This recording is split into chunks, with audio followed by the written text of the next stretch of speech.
Okay, today we're going to continue our lesson with rational numbers. Remember, the set of rational numbers includes integers, whole numbers, and natural numbers. Another set inside the real number system is irrational numbers. And this creates rational numbers creates the real number system. Remember, the keyword in rational numbers is ratio.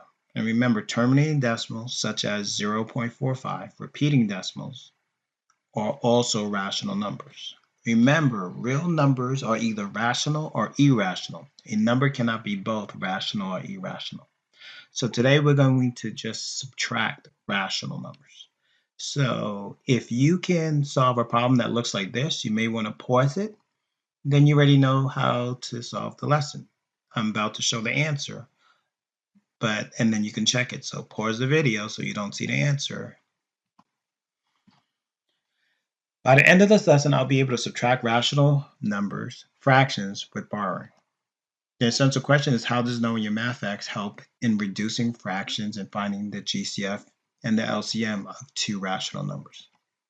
In our last lesson, we learned how to write unlike fractions with the same denominators. When they have the same denominators, we call these like fractions. In this lesson, we'll learn how to subtract a number consisting of a whole number and a proper fraction called a mixed number or a mixed fraction. The four steps are: we're going to rewrite the fraction with the same denominator as we did in our previous lesson, finding the LCM, or we can call it the LCD. Step number 2, we're going to borrow from the whole. Step number 3, we'll subtract numerators only. And step number 4, we'll reduce the fraction to simplest form. 3 $10 bills are worth how many $1 bills?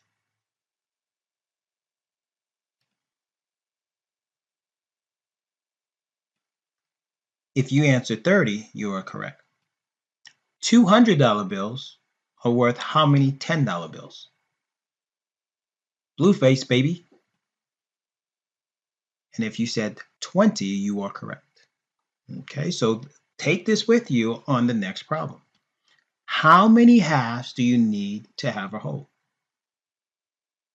If you stated 2, you are correct.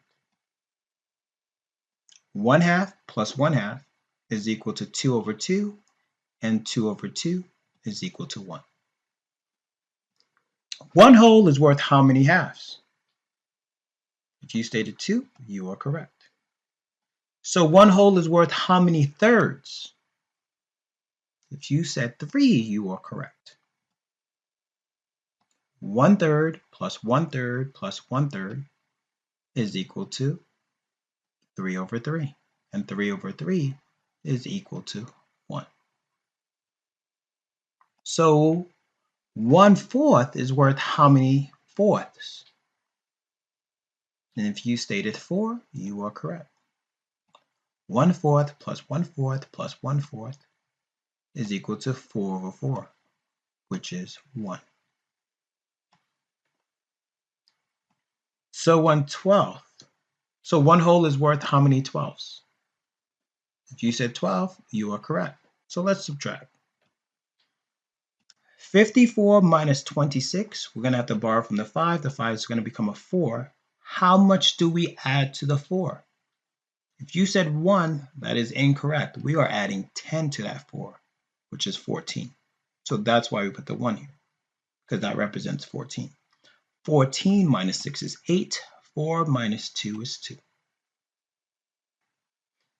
Try to solve this one on your guided notes. We're going to borrow from the 7. The 7 is going to become a 6. We're going to add how many to 2? And if you said 10, you are correct. 2 plus 10 is equal to 12.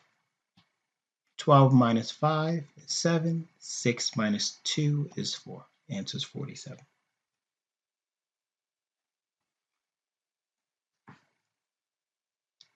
Let's take a look at this one. We have 1/4 minus 3/4. So what must we do? We have to borrow 1 from the 2. The 2 becomes a 1. How much do we add to the 1/4? And if you said 1, that is 1 whole we're adding. 1 whole, remember, is worth how many fourths? We stated it was worth 4 fourths. So we're actually adding 4 fourths plus 1 fourth, giving us 5 fourths. So now we can say 5 minus 3 is 2 fourths. 11 minus 4 is 7. But 2 fourths is not in simplest form. We have to divide the numerator and denominator by 2, and we get 7 and 1/2. We could always do it this way. 2 goes into 2 one time, 2 goes into 4 2 times, 1/4. 1/2, sorry. So let's take a look at this one. You may want to try it yourself before I begin. I have to borrow from the 7. The 7 becomes a 6. And I'm going to add 7 sevenths to 2 sevenths, which gives me 9 minus 3, which is 6 sevenths, 16 minus 7, which is 9. Why did I add 7 over 7? Because 1 whole is worth 7 sevenths. So a quick shortcut is just to add the numerator to the denominator. 2 plus 7 is 9. We are now on, we're going to do these two problems on your guided notes. 8 elevenths minus 5 and 9 elevenths. We're going to borrow from the 8. The 8 will become a 7. We're going to add 5 plus 11, which is 16, because we're adding 11 elevenths to 5 elevenths. 16 minus 9 is 7, so that's 7 elevenths. 7 minus 5 is 2. Again, when we borrow 1, 1 whole is worth 11 elevenths.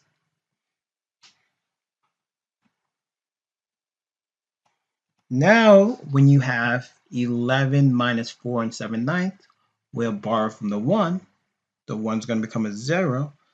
But now we want to know 1 whole is worth how many ninths? And that would be 9 ninths. 9 minus 7 is 2 ninths. 10 minus 4 is 6. And that's our answer.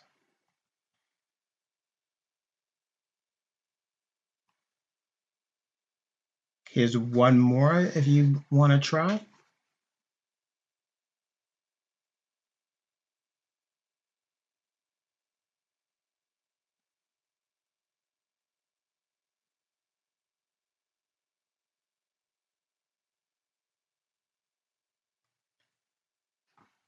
Once we get our answer at 8 and 6/8, we want to make sure we reduce it. In this case, it's not reduced completely. It's not in simplest form. What number can we factor out of 6 and 8? And that would be 2. And remember, factoring out is dividing out. So we get 3 over 4, 8 and 3/4. Sometimes we'll have unlike fractions, or in this case, unlike mixed numbers. The first thing we have to do is have the same denominator. We have to have like fractions. What number could go into both 9 and 15? We could factor out the 3. 9 divided by 3 is 3. 15 divided by 3 is 5. This means the fraction that has a denominator of 9, we're going to multiply the numerator and denominator by 5. And the fraction with a denominator of 15, we're going to multiply the numerator and denominator by 3. This gives us 10/45 and 12/45. Notice that 10 is smaller than 12, so we're going to borrow from the 11. The 11 becomes a 10, and we're going to add 45/45 to 10/45. And that's going to give us 55/45. 55 minus 12 is 43/45. 10 minus 5 is 5.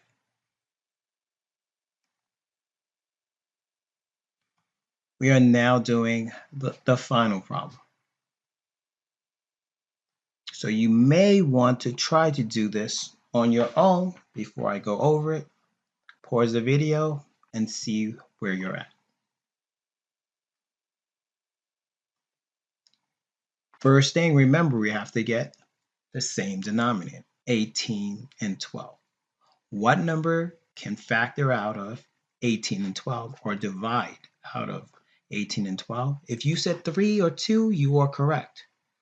But since 3 and 2 will work, we know the greatest common factor is 6. 18 divided by 6 is 3. 12 divided by 6 is 2. Now, the fraction that has a denominator of 18 will be multiplied by the top and bottom by 2, numerator and denominator. The fraction that has a denominator 12, we're going to multiply the numerator and denominator, top and bottom, by 3. This leaves us with 1436 and 2036. Notice that 14 is smaller than 27. Therefore, we'll borrow from the 7. The 7 is going to become a 6. And we're going to add 3636 to 1436. This leaves us with 5036.